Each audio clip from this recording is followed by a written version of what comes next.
சென்னை தலைமை செயலகத்தில் நடைபெற்று வரும் மாநில திட்டக்குழு கூட்டத்தில் முதலமைச்சர் ஸ்டாலின் பேசி வருகிறார். அதனை பார்க்கலாம். கூட்டம் என்பதால் திட்டக்குழு துணைத் தலைவர் ஜெயரஞ்சன் அவர்களுக்கும் உறுப்பினர் அனைவருக்கும் எனது வாழ்த்துக்களை தெரிவித்துக் கொள்கிறேன்.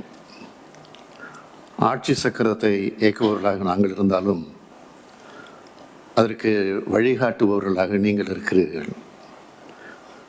நாங்கள் செல்லும் பாதையை தீர்மானிப்பவர்களாக மட்டுமில்லாமல் அதில் உள்ள நிறைய குறைகளை எடுத்துச் சொல்பவர்களாகவும் நீங்கள் இருக்கிறீர்கள். அந்த வகையில் எனக்கும் இந்த அமைச்சரவைக்கும் ஆட்சிக்கும் மிக மிக முக்கியமான வழிகாட்டிகளாக நீங்கள் அமைந்துள்ளீர்கள். பேராசிரியர் ஜெயரஞ்சன் உள்ளிட்ட நீங்கள் ஒவ்வொருவரும் ஒவ்வொரு துறையிலும் பல்லாண்டுகால அனுபவம் கொண்டவர்கள். தங்களது அனுபவங்களையும் சிந்தனைகளையும் எங்களுக்கு தொடர்ந்து எடுத்துரைத்து வருகிறீர்கள். கடந்த மார்ச் மாதம் என்னை சந்தித்த துணைத் தலைவர் ஜெயரஞ்சன் அவர்கள் துறை சார்ந்த 16 அறிக்கைகளை கொடுத்தார்கள். தமிழ்நாடு அரசின் ஒவ்வொரு திட்டம் எந்த அளவுக்கு மக்களுக்கு பயனுள்ள திட்டமாக செயல்படுத்தப்பட்டு வருகிறது என்பதை அந்த அறிக்கை மூலமாக தெரிந்து கொள்ள முடிந்தது. இந்த அறிக்கையை தான் எங்களுக்கு தரப்படும் மார்க் ஷீட்டாக நான் நினைக்கிறேன். முதலமைச்சரின் காலை உணவு திட்டம் மூலமாக மாணவர்கள் மட்டுமல்ல, கல்வித்துறையில் அடைந்துள்ள வளர்ச்சி என்ன, மக்களை தேடி மருத்துவம் திட்டத்தின் மூலமாக கிராமப்புற சுகாதாரம் எந்த அளவுக்கு மேன்மை அடைந்துள்ளது, நகர்ப்புறங்களில் வேலைவாய்ப்பு கூடி வருவதால் சமூகம் அடைந்துள்ள வளர்ச்சி என்ன என்பது போன்ற தகவல்கள் எங்களுக்கு கிடைத்தன. நமது அரசின் ஒவ்வொரு திட்டமும் சமூகத்தின் ஒவ்வொரு பிரிவினரையும் மேம்படுத்துவதாக அமைந்துள்ளது. காலை உணவு திட்டத்தால் மாணவர்களது வருகை முழுமையடைந்துள்ளது என்பதை விட மகிழ்ச்சியான செய்தி வேறு எதுவும் இருக்க முடியாது. மகளிர் உரிமை தொகை மூலமாக பெண்களின் பொருளாதார சுதந்திரம் அதிகமாகி இருக்கிறது. பேருந்துகளில் கட்டணமில்லா விடியல் பயணம் மூலமாக பெண்களின் சமூக பங்களிப்பு அதிகமாகி உள்ளது. புதுமை பெண் திட்டம் மூலமாக கல்லூரிக்கு செல்லும் மாணவிகளின் எண்ணிக்கை அதிகமாகியுள்ளது. இப்படி ஒவ்வொரு திட்டமும் ஒரு பிரிவினரை உயர்த்தி வருகிறது. இந்த தகவல்கள் எல்லாம் மக்களிடம் நேரடியாக நாங்கள் அறிந்தாலும் புள்ளி விவரங்களாக நீங்கள் வழங்கி வருகிறீர்கள். இந்த திட்டக்குழு அமைக்கப்பட்டு முதல் முறையாக உங்களை சந்தித்த போது நான் குறிப்பிட்டதை நீங்கள் மறந்திருக்க மாட்டீர்கள். சமூக நீதி, சமத்துவம், சுயமரியாதை, மொழிப்பற்று, இன உரிமை, மாநில சுயாட்சி ஆகிய கருத்தியல்களின் அடித்தளத்தில் நிற்கும் இயக்கம்தான் திராவிட முன்னேற்றக் கழகம். நமது மாநிலத்தின் வளர்ச்சி என்பதும் அதன் அடிப்படையில் இருக்க வேண்டும். தொழில் வளர்ச்சி, சமூக மாற்றம், கல்வி மேம்பாடு ஆகிய அனைத்தும் ஒரே நேரத்தில் நடக்க வேண்டும். வளர்ச்சி என்பது பொருளாதார வளர்ச்சியாக மட்டுமல்ல, சமூக வளர்ச்சியாக இருக்க வேண்டும். பொருளாதாரம், கல்வி, சமூகம், சிந்தனை, செயல்பாடு ஆகிய ஐந்தும் ஒரு சேர வளர வேண்டும். அதுதான் பெரியாரும் அண்ணாவும் கலைஞரும் காண விரும்பிய வளர்ச்சி. அதுதான் திராவிட மாடல் வளர்ச்சி. ஏற்றத்தாழ்வு என்பது பொருளாதார ரீதியாக மட்டுமில்லை, சமூக ரீதியாகவும் இல்லை என்பதை உருவாக்க வேண்டும் என்று நான் அப்போது குறிப்பிட்டேன்.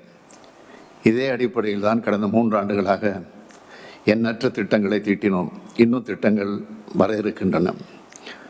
மாநில திட்டக்குழுவின் மூலமாக நான் எதிர்பார்ப்பது புதிய புதிய சிந்தனைகளை, திட்ட வடிவங்களை நான் எதிர்பார்க்கிறேன்.